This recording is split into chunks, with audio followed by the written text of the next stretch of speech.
Why does awakening make you feel more alone than connected? Why does growth feel like you're losing touch with everyone else? You'd think awakening would feel like a celebration, like finally breaking out of the fog, finally getting things clear. But instead, something strange happens. The world doesn't look the same. People don't sound the same. Conversations that once felt comforting now feel hollow. You're not trying to be judgmental, and you're not above anyone. But something's changed. You sit across from a friend, and they're talking about the same weekend plans, the same gossip, the same complaints. And suddenly, your body tightens. You nod. You smile. But inside, you feel completely disconnected, like you're on a different planet. No, a different frequency. And that's the part no one warns you about, that the more awakened you become, the lonelier it might feel, at least at first. So why does this happen? Why do people drain you when all you've done is grow? This isn't about being antisocial. It's not burnout. It's not misanthropy. Carl Jung, the legendary Swiss psychiatrist, understood this spiritual fatigue way before anyone put it into words. He didn't just call it awakening. He called it individuation, a psychological and spiritual evolution. And it comes with unexpected costs. In this video, we're going to explore why human interaction changes after spiritual awakening, why you start to crave depth over noise, and why surface-level conversations feel like sandpaper on your soul. But we're not going to talk about this in abstract theories. We're going to explore the real, visceral human side of this, the inner conflict, the guilt, the grief, and the rebirth that can come after. So, if you've ever felt drained after hanging out with people you used to love, if you've ever wondered why does everyone feel so loud, so asleep, so far away, stay with me. Because by the time we're done, you'll realize you're not crazy. You're awakening. And Carl Jung left us breadcrumbs to understand exactly what's happening to you. The persona. Jung believed that most people are wearing a mask, not in a manipulative way, but as a survival instinct. That mask, he called the persona. It's who we think we need to be accepted. It's the role we play. We wear it at work, around family, even with friends. And for a while, that mask helps us feel safe, loved, understood. But awakening is what happens when the persona starts cracking. Something in you starts whispering, there's more than this. You start to ask uncomfortable questions. You start saying no to things that once felt automatic. And the deeper you go, the more obvious it becomes. Many of your relationships were built around your persona, not your authentic self. So when that mask slips off, some connections simply can't survive. That's why you feel tired. Not because people are bad, but because who you were is no longer there to meet them. And here's where it gets heavier. Your nervous system is still wired to play the old role. You walk into a room, and you instinctively prepare to shrink, to please, to entertain, to agree, just to avoid tension. But your soul is screaming for truth, for alignment, and realness. And that tension between your conditioning and your consciousness, that's what drains you. That's what burns you out socially. Not the people, but the parts of you that are no longer willing to pretend. The truth is, awakening isn't about escaping others. It's about integrating your wholeness so you can finally relate in a way that doesn't cost your energy. And this is where Carl Jung's concept of the shadow comes in. The term shadow sounds dark, maybe even scary, but it's not evil. It's just unseen. It's all the parts of ourselves we've been taught to hide, deny, or disown. It's our jealousy, our anger, our fear. But also, surprisingly, our potential, our brilliance, our intuitive power, our sacred knowing. The shadow isn't just your darkness. It's your wholeness waiting for light. And when you awaken, you start to see the shadow, not only in yourself, but in others, too. And it's overwhelming. Conversations that once seemed harmless now feel loaded with unconscious energy. You feel what people aren't saying. You hear what's beneath their words, their pain, their projections, and their masks. And you realize most interactions aren't really between two people. They're between two personas, two carefully curated performances trying to keep peace, avoid discomfort, and stay liked. And when your soul awakens, you just can't play that game anymore. Not because you're better than anyone, but because your body starts rejecting what's false. It literally feels heavy, suffocating, Exhausting. It's like trying to breathe in a room with no windows. You need truth like oxygen. Now, authenticity becomes your only nourishment. And here's where it gets personal.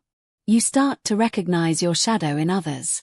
That friend who always needs to be right, maybe that was you once. That colleague who needs validation constantly, maybe that's the part of you you're still healing. The people who trigger you most often are mirrors reflecting the very parts of yourself that haven't fully integrated yet. Jung said, everything that irritates us about others can lead us to an understanding of ourselves. And it's uncomfortable because your awakening is showing you the truth in layers. At first, it seems like others are the problem. Then you realize you are just like them. Then you understand you still are. But you're evolving. You're choosing awareness. And that's what makes the difference. But the danger in awakening is spiritual ego, thinking you're the enlightened one and everyone else is asleep. That's not growth. That's just another mask. Real awakening means compassion for yourself, for others, and for the younger version of you who needed those old patterns to survive. It's in that compassion that healing begins, that fatigue lessens, that your energy becomes less about protecting yourself and more about honoring who you are. And guess what? As you integrate more of your shadow, you stop needing to distance yourself so much because you're no longer fighting your own reflection in others. And now we'll explore how emotional sensitivity and overstimulation tie into this awakening fatigue, and why your nervous system plays a much bigger role than you think. Emotional sensitivity. If you've ever felt like you're too sensitive, too empathetic, or too aware, this will be a game changer. Here's something not many people talk about when it comes to awakening. It's not just psychological or spiritual, it's physiological, too. Your body, especially your nervous system, is undergoing an upgrade. And that comes with consequences. For most of your life, your nervous system adapted to chaos, noise, pressure, and pretense. You became used to emotional static, like background noise that never quite goes away. And that noise conditioned you to stay on alert, to scan the room, to keep the peace, to read the energy.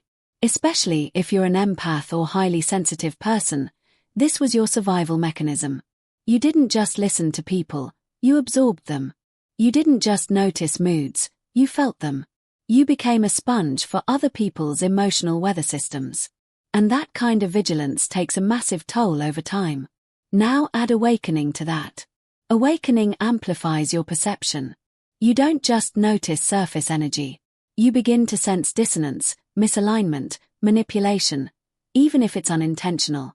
You pick up on unsaid things, micro-expressions, energy mismatches.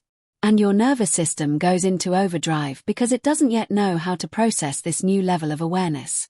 It hasn't caught up with your consciousness, so it keeps reacting the old way: tension, fatigue, emotional flooding, and the need to withdraw. And that's the part no one tells you. Awakening doesn't feel like sitting peacefully on a mountaintop. It often feels like sensory overload in a crowded room. Even a normal conversation can feel like static in your brain if your body hasn't learned how to regulate in this new awareness. And this leads many awakened souls to mistake themselves as broken. You're not broken. You're just not numb anymore. You're finally feeling what was always there but filtered out by conditioning. And that can be exhausting. You're not too sensitive. You're accurately sensitive. You're finally tuned into life at its rawest setting. But here's the beautiful part. As your nervous system learns to co-regulate with your higher awareness, the overwhelm fades. The emotional spikes lessen. You begin to discern without absorbing. You begin to feel with people, not for them. You begin to observe without personalizing.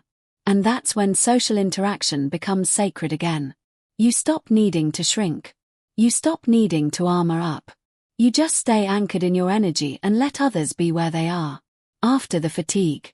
So what happens after the fatigue? The rebalancing and the new type of relationships you begin to attract. And how do you engage with others from your true self, not from guilt, duty, or habit? Something beautiful and honestly liberating. The moment you stop performing, something shifts. You're no longer choosing connections out of survival. You're choosing from resonance. You're not people-pleasing to avoid conflict. You're honoring your truth even when it's uncomfortable. You're not staying to be liked. You're staying where you feel seen. It's subtle but powerful. Instead of seeking safety in others, you start to become the safety you once needed. Carl Jung believed that integration, not perfection, is the goal of psychological wholeness. That means bringing together your conscious self, your unconscious patterns, your shadow, your light, your wounds, your wisdom, all of it. Not to be flawless, but to be authentic. And from that authenticity, your relationships transform. You'll notice that you begin attracting people who speak your energetic language, who don't drain you because they're not asking you to shrink, who don't project their pain onto you but hold space for yours, too. These are soul-aligned connections. And often, they start to appear after a season of solitude. That solitude wasn't loneliness. It was your field clearing itself, making room, recalibrating your energetic boundaries. When you're in the thick of awakening, it's common to feel like something's wrong because you don't relate to people the way you used to. But here's the truth.